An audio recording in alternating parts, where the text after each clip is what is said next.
అయోధ్య రాజ్యంలో రాముడిని యువరాజుగా ప్రకటించాలని రాజు దశరథుడు నిర్ణయించాడు. మంత్రమాటలు విని కైకేయి మనసులో సందేహం పెరిగి ఆమె నిర్ణయం మారడం ప్రారంభమైంది. కైకేయి రాజును గుర్తు చేస్తూ తనకు ఇచ్చిన 2 వరాలను ఇప్పుడు నెరవేర్చమని కోరింది.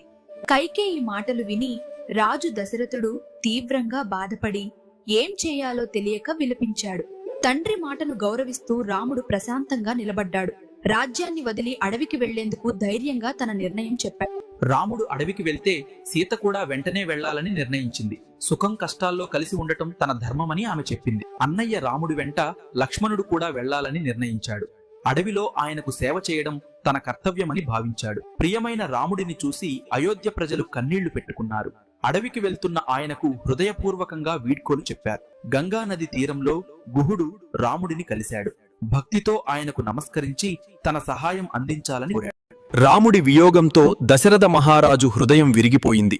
చివరకు ఆయన ప్రాణాలు విడిచారు. ఇక్కడితో అయోధ్యకాండం ముగిసింది.